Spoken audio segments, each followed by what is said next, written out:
Welcome into Duval Daily, presented by GenJag.com. I'm Jordan DeLugo. Thanks so much for tuning in here on Wednesday, October 11th. Today, we're going to take a little bit of a break from recapping games, from previewing upcoming games. Take a look at, we're about a quarter of the way through the season, right? A little bit over a quarter of the way through the season. Now that there's 17 games, you don't really have an exact quarter mark. But 5 games in, the Jaguars, they're 3-2. They're in first place in their division. Have they been perfect? Absolutely not. Has there been really disappointing moments? Absolutely. But I wanted to take a moment to look at the top 10 Jaguars players so far through the 2023 season, give them some credit, talk about what they've been doing, how they've been looking. And this is a ranking, just based on my evaluation of the first 5 games. So we'll go ahead and dive into it. But first, if you enjoy the content, please like, subscribe, hit that notification bell. You can check out genjag.com/shop, pick up some new Duval gear. Really appreciate y'all being here. Appreciate your support. So let's go ahead and get into it. I'll go from 10 to 1 here. Tyson Campbell for me is the 10th best Jaguars player so far in 2023.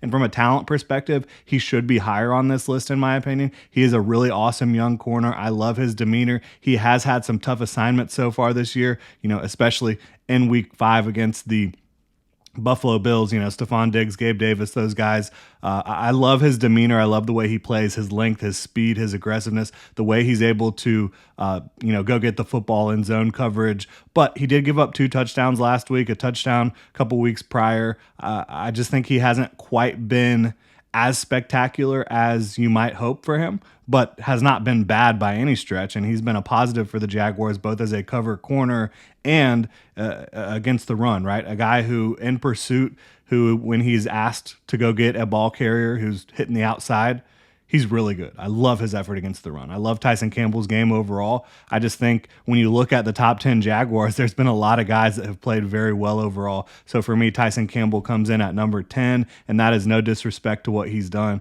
And I think he will probably end up even higher on this list, as we move forward this season, because he just has a tremendous game. Christian Kirk is number 9 for me. He has been so damn good from the slot. Like, he has been unbelievable. Highest yards per route run on the team. But he did have 2 big drops in a loss, a game that the Jaguars very easily could have won against the Texans.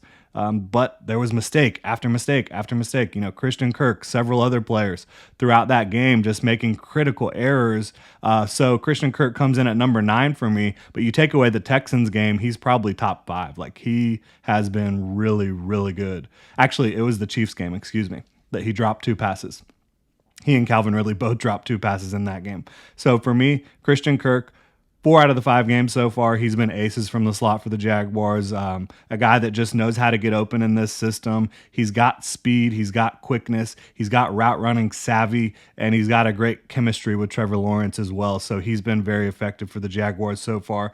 At number 8, Brandon Sheriff. This might be a little controversial because he has not been great all year, but the last 2 games against 2 unbelievably talented interior defensive fronts, Brandon Sheriff has put up 0 burgers, 0 pressures allowed against the Bills and the Falcons. I think his efforts have really helped the Jaguars offensive line, have really helped the Jaguars offense, and as he continues to play this way, he's looking like the guy that you brought over from Washington, the guy that was an all-pro, the guy that was a Pro Bowler. He's been excellent the last couple of weeks. And so I'm giving him more of a bump because of that play, because of the recent play, and because I just know the leadership and the talent that he does bring to the football field.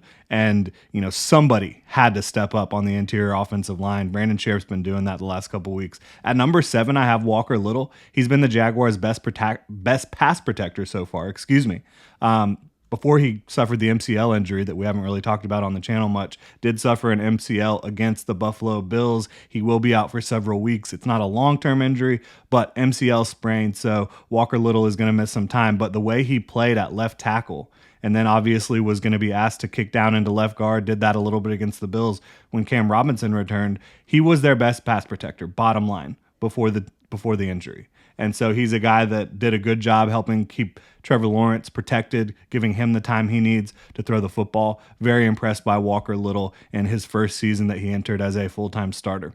Unfortunately, he's going to miss a little time, but when he gets back, I think he'll hit the ground running.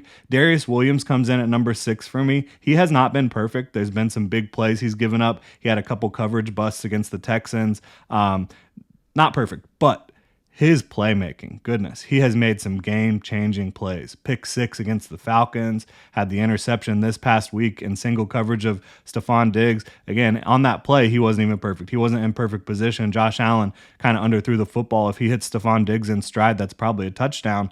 But Darius Williams capitalized on the opportunity, and he's been doing that consistently throughout the year. He's been breaking up passes. He's been picking off passes. He has been really good for the Jaguars as a cover corner, and that should come as no surprise. He was excellent for them as well last year. A little bit unheralded, under the radar, but a guy who plays really damn well and is a good starter in this league, especially when you put him in zone. Foy Lanhee, Jaguars starting linebacker, he's been so steady. Leads the league leads the team in tackles. Has led the league in tackles the last 2 years. He's a little bit behind the 8 ball, but I imagine he'll be able to make his way back up towards the top of the charts right now in terms of total tackles. And again, it doesn't really matter how many total tackles you get as long as you're making an impact on the game. And he leads the team in tackles, leads the team in stops, flies around the field. He's the green dot guy trying to get everybody lined up and communicate the calls. And he's just a guy that he's been worth every penny, I think, that the Jaguars paid for him. And for me, I thought that they did overpay him when they signed him. But looking back, I mean, what a signing. Where would they be on defense without Foy Lanhee over the last couple years? I really don't know. Number 4 for me, Andre Cisco. He's an interception waiting to happen. He is so fast, so quick on the trigger with his instincts, able to fly downhill. He's an enforcer as well. You know, whether it's a guy going up to get a football that he can hit, a guy that's running the ball coming at him that he can bring to the ground. He is a big hitter. He is a big-time play waiting to happen. I love what Andre Cisco has been doing for the Jaguars, and he's been more consistent in his 3rd year here. Obviously didn't get much run in year 1. Started last year for the Jaguars, and I thought had a very good year as a first-year starter, and now you're starting to see him play, more like at a Pro Bowl level. I think he's been really good for the Jaguars so far. Travis Etienne at number 3. He leads the entire NFL in missed tackles forced, a PFF stat. He is so fast, so elusive, and now you're seeing a ton of contact balance from him. He's bouncing off tackles and just propelling himself forward. He's been really reliable for them, both as a runner and a pass catcher. He's just been awesome. He's probably the most consistent playmaker that the Jaguars have had so far on the offensive side of the ball, outside of the guy that's going to come in at number 1 on this list, who lines up next to him in the backfield. But Travis Etienne, he's in his 3rd year, technically his 3rd year, but really it's his 2nd year in the league. Missed his entire rookie year. But so from a development standpoint, I think it's year 2 for him. And for this being year 2, unbelievable player Travis Etienne is. Josh Allen comes in at number 2 for me. He has 6 sacks. He's leading the Jaguars in pressures by a wide margin. He's been balling against the run. He's been making plays consistently week in and week out for the Jaguars. He should have probably 2 more sacks after the Bills game. Got one negated by a penalty that I don't believe was a penalty, and then was called for or was not called. His opponent was not called for holding several times in that game, when I think he clearly did draw a hold. So, and then he was actually able to get a hold call as well. So I think Josh Allen, the way he's playing football has just been so impressive. It is a contract year, but this is a guy that's been showing this type of effort the last couple years. He was awesome in 2022. The numbers weren't quite piling up the right way because I think the support wasn't always there. And so for me, Josh Allen, unbelievable player. I think that his effort, his energy, his ability to stop the run and get after the quarterback, special guy. I really hope the Jaguars are able to figure out a way to keep him around long term. They will have the franchise tag at their disposal. Obviously not the route you want to go. You want to sign him to a long-term deal, get him locked up. We'll see how that works out. But right now, Josh Allen is playing tremendous football for the Jaguars. And that leads us to number 1, Trevor Lawrence. He is 2nd in the NFL in big-time throws. He does it all. Playmaking, from within the pocket, outside the pocket, rolling around. He can hit guys on the run. He can also get the job done just with his legs in general, running the ball himself when he needs to. He's shown that a lot the last couple weeks, been really impressive. He has capital A anticipation, unbelievable anticipation. Trevor Lawrence has a guy that he's been throwing the ball before receivers get out of their breaks every single week, whether it's Christian Kirk or Calvin Ridley, whoever he's throwing the football to, it's coming out with anticipation.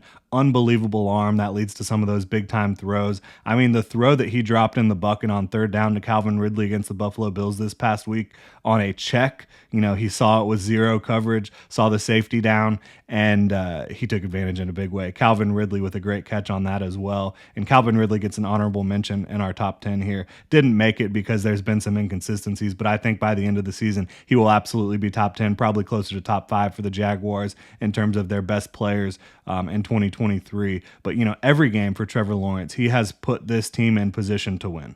Like, you see the Chiefs game, the Jaguars only put up 9 points. That was not on Trevor Lawrence. He put the ball in a position for receivers to come down with it in the end zone several times, and they were not able to do it. Calvin Ridley dropping the ball, Christian Kirk dropping the ball.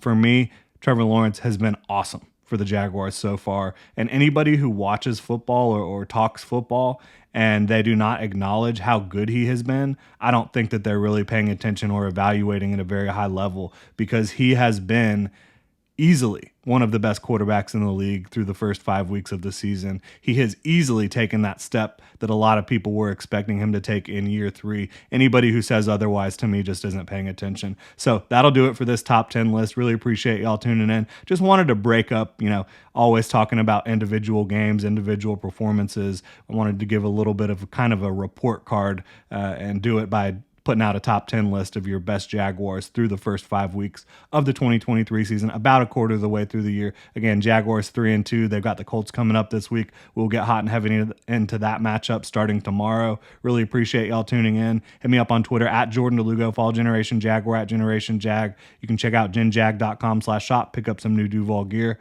Really appreciate y'all. Have a good one.